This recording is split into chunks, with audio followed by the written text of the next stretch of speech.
you know, you can say things to people like, tell the truth and be good. And those are cliches, obviously. And so they lack power because they're cliches. But you can take them apart and utilize them in a manner that stops being a cliche. And you do that by being more humble about them, I would say. Because maybe you can't tell the truth because you don't know what the truth is. But one thing you can do is you can stop saying things that you know to be untrue.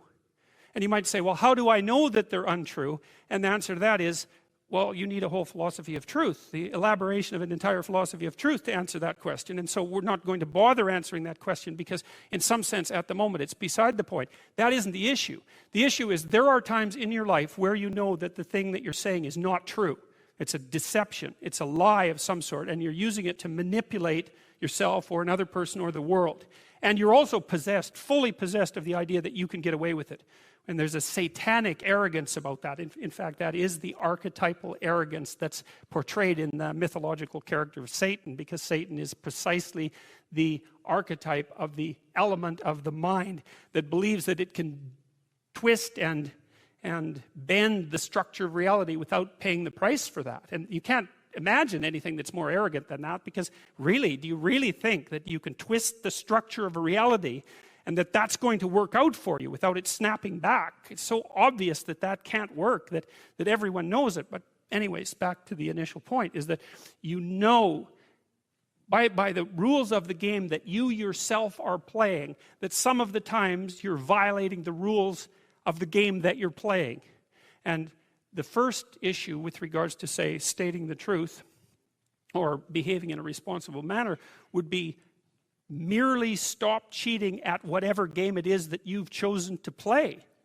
That's a good start, and that'll straighten out your life. It'll start to straighten out your life. And so,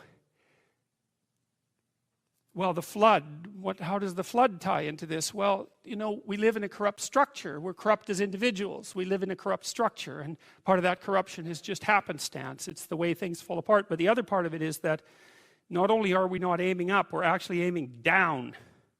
And the flood story is a warning, and it's a very clear warning. And the warning is, if you aim down enough, and then if enough of you aim down at the same time, everything will degenerate into something that's indistinguishable from the chaos from which things emerged at the beginning of time. It's something like that, because the cosmos that's presented in mythological representations is chaos versus order, right? The order is on top, you might say, and the chaos is always underneath.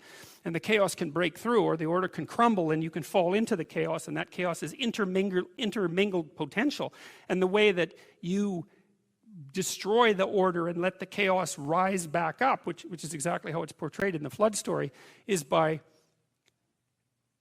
inhabiting the corpse of your father. That's one mythological motif. And feeding on the remains, and with no gratitude and no attempt to replenish what it is that you're taking from. And the warning in the flood story is, don't do that for very long, because things will happen that are so awful you cannot possibly imagine it. And that'll happen to you personally, and it'll happen to your family, and it'll happen to your community, and it's happened to people over and over throughout history. And it's quite interesting, you know, it's very soon after the story of Cain and Abel when you see evil enter the world in the story of Adam and Eve, along with self-consciousness. And evil there is the ability, that's the knowledge of good and evil, that's the ability to hurt other people self-consciously, to know what you're doing.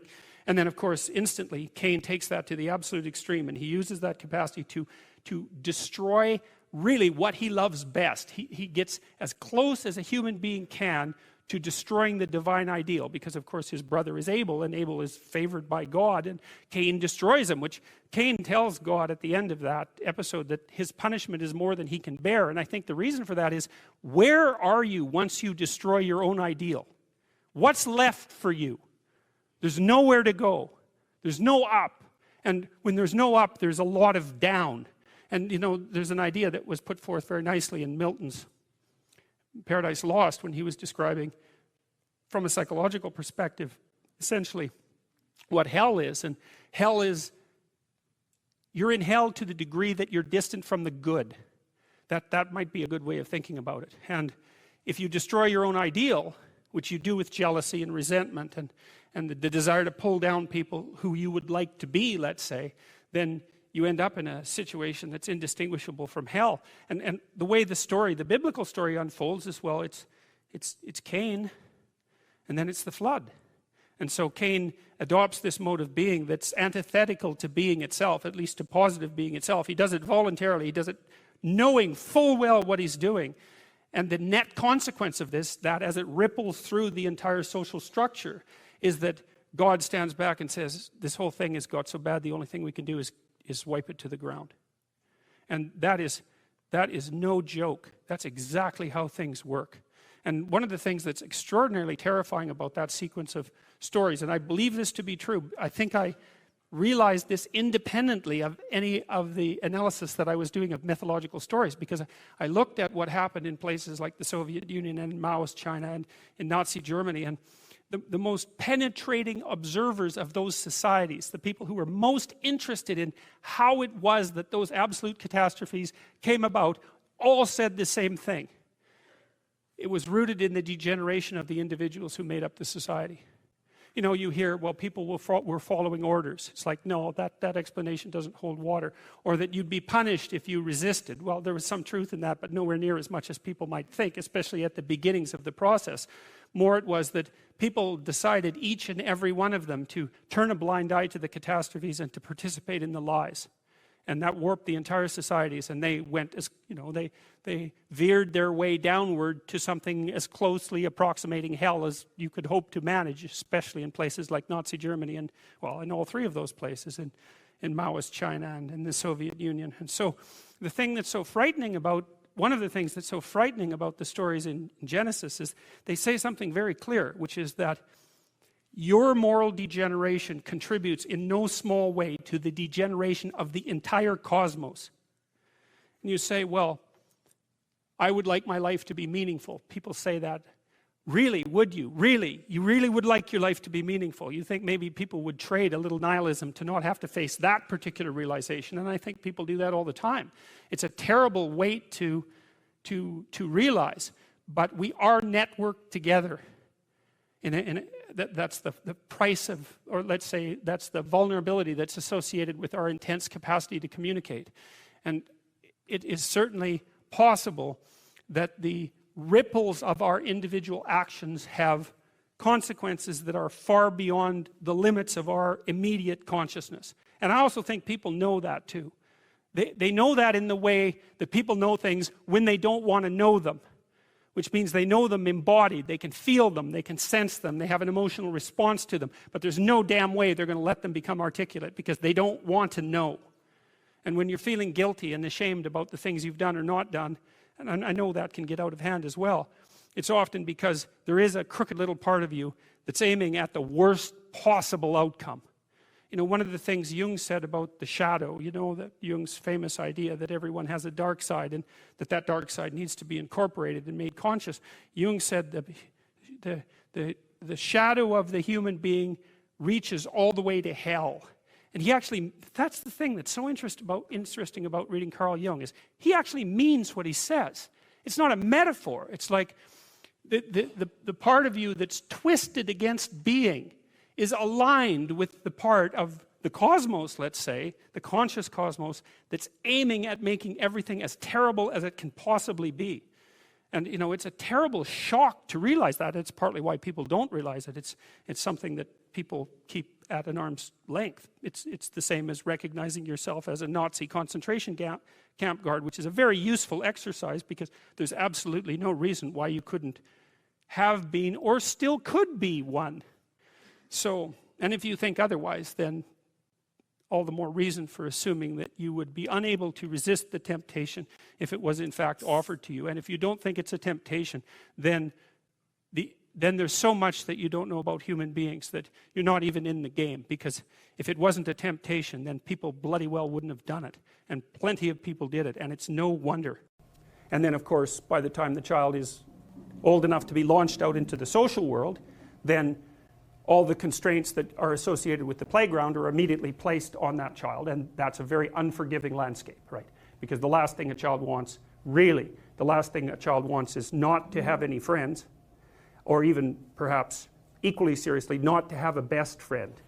I read something so idiotic the other day that I couldn't believe it. So the newest prince, so Queen Elizabeth's, I guess, great-grandchild, is off to daycare in the UK. And in this daycare, they don't let the kids have best friends because that's unfair. I thought, you know,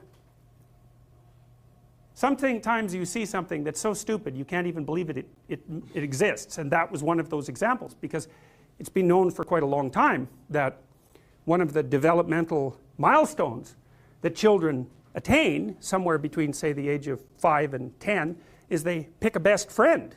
And so they, and you know, the hypothesis is, well, that's unfair to all the other children. It's like, well, first of all, you can't be the best friend to everyone, because then maybe there's 1 billion children, so each of them gets 1 second. It's like, that's just not a very deep relationship.